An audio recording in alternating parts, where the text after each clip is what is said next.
Hello everyone, welcome to Real Maths. इस video series में हम शुरू करने वाले हैं क्लास 10 के मैथमेटिक्स के जो PYQs हैं, जो अभी प्रीवियस ईयर्स पेपर में जो भी क्वेश्चन आए हुए हैं उनके बारे में डिस्कस करेंगे। तो जो भी बच्चे इस बार 10th क्लास में हैं और बोर्ड एग्ज़ाम में अपीयर होने वाले हैं, तो उनके लिए ये सीरीज़ बहुत इंपॉर्टेंट होने वाली है। तो इन सारे क्वेश्चन को आप फॉलो करना, ठीक है। तो ये मैं जो है कुछ क्वेश्चन लेकर के आया हूँ। जैसे पहला क्वेश्चन है, ये स्टैंडर्ड पेपर है, जो स्टैंडर्ड पेपर का फर्स्ट क्वेश्चन था। तो ये ऑब्जेक्टिव क्वेश्चन है जो कि 1 मार्क्स में आते हैं। तो पहला क्वेश्चन ये है, if alpha and beta are the zeros of polynomial 3x² + 6x + k के अल्फा और बीटा क्या है, जीरोज हैं किसी पॉलिनोमियल के इसके, सच दैट किस तरीके अल्फा प्लस बीटा, यहाँ पे बीटा होगा, अल्फा प्लस बीटा, एक मिनट ये होगा नहीं, अल्फा प्लस बीटा, ये इस तरीके से alpha plus beta, alpha into beta बराबर -2/3 ये दिया हुआ है। Then find the value of K, हमें के की वैल्यू फाइंड आउट करनी, और हमें 4 ऑप्शन दिए हैं, -8, 8, -4 और 4, ठीक है। तो ये जो है, सबसे पहले तुम्हें पता होना चाहिए कि सम ऑफ जीरोस क्या होता है, यानी सम ऑफ जीरोस होता है alpha plus beta minus b/a, और अल्फा इंटू बीटा होता है c/a, ठीक। तो अल्फा प्लस बीटा, और यहाँ पर b क्या होगा, जो x का कोफिशिएंट होता है वो b होता है, x स्क्वायर का कोफिशिएंट a होता है, और जो हमारा कांस्टेंट होता है वो c होता है। तो अगर हम यहाँ से इस इक्वेशन में देखें तो a है हमारे पास में कितना 3, और b है 6, और c है k। तो अगर हम यहाँ से अल्फा प्लस बीटा निकाले, alpha plus beta minus p/a, तो alpha plus beta minus b कितना है 6/a, कितना है 3, तो इसको कैंसिल कर दो, तो अल्फा प्लस बीटा कितना आया -2, ठीक। अल्फा प्लस बीटा कितना है -2, अल्फा इंटू बीटा कितना होता है c/a होता है, और c कितना हमारे पास में k, तो अल्फा इंटू बीटा c मतलब k, ठीक है। तो यहाँ पे रखेंगे k, तो k, और a कितना है हमारे पास में 3, तो k/3 हो जाएगा, अल्फा इंटू बीटा। अब देखो हमारे पास में दोनों की वैल्यू आ गई, अल्फा प्लस बीटा की वैल्यू आ गई, और अल्फा इंटू बीटा की वैल्यू माइनस ये आ चुकी है। इन दोनों की वैल्यू हम पुट करेंगे यहाँ पर, तो अल्फा प्लस बीटा कितना -2, इस पूरे की जगह क्या रखेंगे -2, और अल्फा इंटू बीटा कितना k/3, और ये कितना -2/3। हमें चाहिए k की वैल्यू, तो इस -2 को उधर लेकर के जाएंगे, k/3 -2/3, अभी -2 इधर जाएगा +2 हो जाएगा। इसका एलसीएम ले लेंगे, कितना आएगा एलसीएम, एलसीएम यहाँ पर 3 आ जाएगा, तो इसके नीचे 3 और ऊपर भी 3, तो k/3 कितना आएगा -2 अब +3 2 6/3, तो ये बचेगा -2 + 6 कितना 4/3, तो k/3 की वैल्यू कितना आया 4/3 आया। इस 3 से 3 कैंसिल हो जाएगा, और k भी कितना आ जाएगा 4, तो k की वैल्यू कितनी आएगी 4। ऑप्शन नंबर हमारा कौन सा हो जाएगा डी, ठीक है। तो ये फर्स्ट क्वेश्चन था पहले पेपर का। उसके बाद में ये है सेकंड क्वेश्चन। सेकंड क्वेश्चन में क्या कहा है, if x = 1 y = 2 is the solution of pair of linear equations. एक लीनियर इक्वेशन हमें एक ये दी है, और एक लीनियर इक्वेशन ये दी है, देन, और इसमें हमें 4 ऑप्शन दिए हैं, तो हमें बताना है कि a = 2b, 2a = b, या a + 2b = 0, या 2a + b = 0 होगा। ये क्या होगा? तो सबसे पहली चीज, अगर x = 1 और y = 2 सॉल्यूशन है किसी इक्वेशन के, तो वो उसको सेटिस्फाई करेंगे। तो हम क्या करेंगे, x = 1 और y = 2 पुट कर देंगे इन दोनों इक्वेशन में, पुट इन इस इक्वेशन में। तो ऑब्जेक्टिव इक्वेशन है, ज़्यादा डिटेल्स में मैं नहीं समझा रहा हूँ, ठीक है। तो फटाफट सॉल्व करते हैं। जैसे 2x - 3y + a, ये है पहला इक्वेशन, बराबर 0।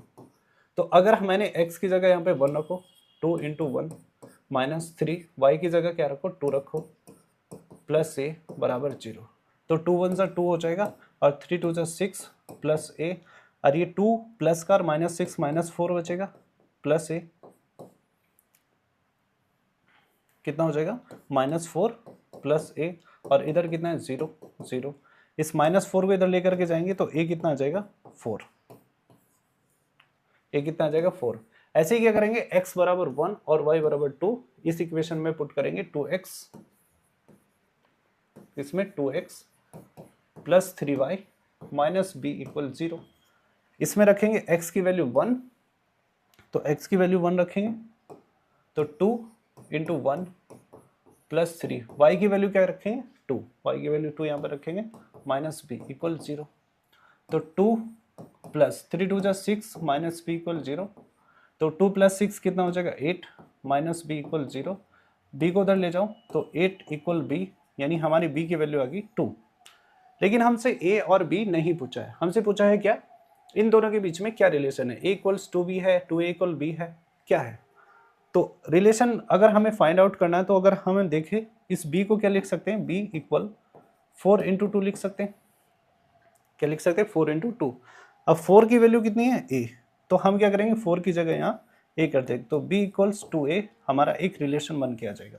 यह क्या कर सकते हैं, इस a को और b को डिवाइड कर दो, जैसे a अपॉन b हम यहाँ से निकालेंगे, तो a कितना है हमारे पास में 4 और b कितना है 8, तो 4 2 जा 8, ठीक। तो a अपॉन b कितना आ गया 1/2, 1/2, इसको क्रॉस मल्टीप्लाई करेंगे तो ये हो जाएगा 2a इक्वल b, ठीक। तो जैसे आपको अच्छा लगे वैसे कर लो, बस समझ आना चाहिए, ठीक। या तो 4 की वैल्यू यहाँ पे 2 रख दो, ऐसे करके या इनका क्या कर लो रेशो निकाल लो। तो b इक्वल्स 2a कौन सा ऑप्शन है, b इक्वल्स 2a हमारा ऑप्शन नंबर b है। उसके बाद में ये क्वेश्चन है, ये कह रहा है the mid points of the line segment joining the points -4 5 और 4 6 लाइज ऑन। तो उसने कहा कि x एक्सिस है, y एक्सिस है, ओरिजिन है, neither x axis nor y axis. तो ये 4 ऑप्शन हमें दिए और कोऑर्डिनेट ज्योमेट्री का ये सवाल है क्या। अब इसने कहा था mid point of the line segment joining, अब 2 पॉइंट दिए, एक p -4 और 5 और दूसरा पॉइंट है q कितना 6 4 और 6, ये पॉइंट है। अब इन दोनों पॉइंट्स में उसने कहा कि इन ये 2 पॉइंट्स हैं और इन दोनों पॉइंट्स को मिलाने वाली जो लाइन है P और Q, उसका कोई क्या है मिड पॉइंट है, क्या है मिड पॉइंट है। पहले क्वेश्चन को समझो, क्या कह रहा कि हमारे पास में 2 पॉइंट, एक P है और एक Q है, इन दोनों पॉइंट्स को मिला करके एक लाइन बनेगी, इन लाइन का एक मिड पॉइंट होगा, हमें ये मिड पॉइंट्स बताना है ये कहाँ पर होगा, ठीक। तो ये x एक्सिस पे होगा, y पे होगा या ओरिजिन पे होगा, कहाँ होगा। तो सबसे पहले क्या करेंगे मिड पॉइंट निकालेंगे। अगर हमें 2 पॉइंट्स दिए होते हैं x1 y1 x2 y2, तो इनका मिड पॉइंट कैसे निकालते हैं, मिड पॉइंट होता है x1 प्लस x2 अपॉन 2 और y1 प्लस y2 अपॉन 2। तो ये मिड पॉइंट का फॉर्मूला होता है कोऑर्डिनेट ज्योमेट्री में, याद रखना, ठीक है। ये सेक्शन फॉर्मूले से ही आता है। तो अगर हम इसका P और Q का मिड पॉइंट निकालना है, क्या निकालना है मिड पॉइंट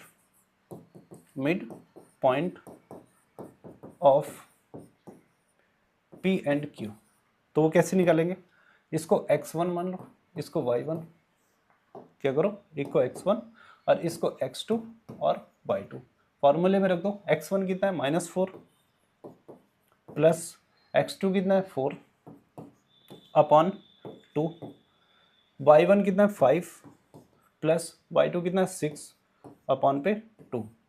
तो -4 प्लस 4 कितना हो जाएगा 0 अपॉन पे 2, और ये 6 और प्लस 5 कितना होगा 11 अपॉन 2। तो ये कितना आ जाएगा हमारा आंसर यहाँ से 0,11 अपॉन 2। अब देखो ये पॉइंट्स कहाँ पर होगा, अगर मैं कोऑर्डिनेट्स बनाता हूँ ये ऐसे करके, तो x की वैल्यू है 0, तो x की वैल्यू 0 यहाँ होगी और y की वैल्यू है हमारी 11.2, 11.2 का मतलब हो गया 5.5, तो 5.5 का होगा कहीं यहाँ पर होगा 5.5, तो ये पॉइंट हमारा आ रहा है यहाँ, यानी x की वैल्यू 0 है और y की वैल्यू है 5.5, तो ये कौन सी एक्सिस है हमारी y एक्सिस। तो जो ये इस इन दोनों का मिड पॉइंट होगा वो किस पे लाई करेगा y एक्सिस पे, हमारा आंसर कौन सा हो जाएगा B, ठीक है। दूसरी बात ऐसे याद रखो, अगर x कोऑर्डिनेट 0 है, अगर x का कोऑर्डिनेट 0 है, क्या रखना x अगर 0 है तो पॉइंट कहाँ पर होगा y एक्सिस पे होगा, और अगर y का कोऑर्डिनेट 0 है तो जो हमारा पॉइंट होगा वो हमारा x एक्सिस पे होगा, ठीक है, तो ये सारी बातें याद रखना। अगर हमारा पॉइंट क्या है, x का कोऑर्डिनेट 0 है तो जो पॉइंट होगा वो y एक्सिस पे होगा, और अगर y का कोऑर्डिनेट 0 है तो वो पॉइंट होगा x एक्सिस पे। तो जैसे यहाँ पर 0 है x का कोऑर्डिनेट, तो ये पॉइंट हो जाएगा y एक्सिस पे। उसके बाद में ये क्वेश्चन है, ये ट्रिग्नोमेट्री का क्वेश्चन है, ठीक है। तो इसमें कहेगा if theta is an acute angle and 7 + 4 sin theta बराबर 9 है, then the value of theta is, हमें थीटा की वैल्यू बतानी है। तो इसमें देखो 7 + 4 sin थीटा बराबर कितना दिया है, 9, ठीक। तो यहाँ से हम साइन की वैल्यू निकालेंगे, तो 7 को उधर लेकर के जाओ, तो 4 sin थीटा इक्वल 9 - 7, अब 4 sin थीटा कितना होगा, 9 में से 7 जाएगा, 2 बचेगा, और sin थीटा अगर हम निकालेंगे तो 2/4, और sin थीटा बराबर कितना है, इसको कैंसिल करेंगे 1/2। अब बताओ साइन में 1/2 किसकी वैल्यू होती है, साइन में किसकी वैल्यू होती है, 1/2 साइन 30 की वैल्यू होती है, ठीक है। तो जो ट्रिग्नोमेट्री की टेबल है उसको याद करना अच्छे से, जो जिसमें सारी वैल्यूज दी गई हैं, साइन की, कॉस की, टेन की, ठीक। तो इसमें साइन थीटा इक्वल साइन 30, तो थीटा कितना आ जाएगा यहाँ से कंपेयर करके 30, तो यहाँ से थीटा कंपेयर करके 30, तो ऑप्शन हमारा कौन सा आ जाएगा, बी, ठीक है। उसके बाद में नेक्स्ट क्वेश्चन देखते हैं, ये भी ट्रिग्नोमेट्री का क्वेश्चन है, क्वेश्चन नंबर 5 है, और 1 मार्क्स में है ये सारे ऑब्जेक्टिव वाले क्वेश्चन। इसमें बताएं the value of tan square theta minus 1/cos थीटा इंटू सेक थीटा। इसकी वैल्यू हमें बतानी 1 है, 0 है, -1 है या 2 है, क्या होगा। तो tan स्क्वायर थीटा माइनस, अब देखो तुम्हें याद होना चाहिए कि जो साइन थीटा होता है वो होता है 1/cosec थीटा, ठीक है, और cos थीटा जो होता है वो होता है 1/sec थीटा, और tan थीटा जो होता है वो होता है 1/cot थीटा। ये रिलेशन इसमें पता होना चाहिए, क्या होना चाहिए, साइन थीटा होता है 1/cosec थीटा, cos थीटा होता है 1/sec थीटा, tan थीटा होता है 1/cot थीटा, और अगर cosec थीटा की बात करें तो वो 1/sin होगा, यानी ये दो एक दूसरे के उल्टे होते हैं। जैसे cosec थीटा कितना होगा, 1/sin थीटा होगा, और जैसे sec थीटा जो होगा वो कितना होगा, 1/cos थीटा होगा, और जो cot थीटा होगा वो कितना होगा, 1/tan थीटा होगा, ठीक। तो एक तो इन का यूज किया जाएगा इस क्वेश्चन में, दूसरा तुम्हें आइडेंटिटी पता होना चाहिए। आइडेंटिटी क्या, तो पहली आइडेंटिटी होती है sine square theta plus cos square theta is equal 1, दूसरी होती है sec square theta minus tan square theta कितना 1, एक होती है cosec square theta minus cot square theta equal 1। तो ये हमारे पास में 3 आइडेंटिटीज होती हैं, ठीक। तो इन 3 आइडेंटिटीज का पता होना चाहिए, और दूसरा ये रिलेशन जो है आपको पता होना चाहिए, ठीक। तो ट्रिग्नोमेट्री का अगर आपने चैप्टर नहीं पढ़ा तो उसको अच्छे से पढ़िएगा। तो अब देखो 1/cos थीटा, यहाँ पर लिखा है 1/cos थीटा, तो 1/cos थीटा कितना होता है, यहाँ पर देखो 1/cos थीटा क्या होता है, sec थीटा होता है। 1/cos थीटा को हम क्या लिखेंगे, sec थीटा, और इनटू में sec theta, tan square theta minus, अब ये sec थीटा कितना हो जाएगा, sec स्क्वायर थीटा कितना हो जाएगा, sec स्क्वायर थीटा। अब देखो आइडेंटिटी है हमारी sec square theta minus tan square theta बराबर 1, लेकिन ये क्या है, tan square theta minus sec square theta, तो हम क्या करेंगे, इससे माइनस कॉमन लेना। तो अगर हमने माइनस कॉमन लिया तो ये बनेगा sec square theta minus tan square theta, और इस sec square theta minus tan square theta की वैल्यू कितनी होगी, 1, तो यहाँ पर रख देंगे हम 1, तो ये आ जाएगा -1। -1 कौन सा ऑप्शन है, ऑप्शन नंबर सी, ठीक है। तो इस वीडियो में हम इतना ही रखते हैं, बाकी के जो क्वेश्चन है इसी पेपर के वो हम नेक्स्ट लेक्चर में करते रहेंगे, ठीक है। अगर आपको ये सीरीज अच्छी लगी, पसंद आई, तो इसको लाइक करिएगा और अपने सभी दोस्तों में शेयर करिएगा, ठीक है। Thank you so much.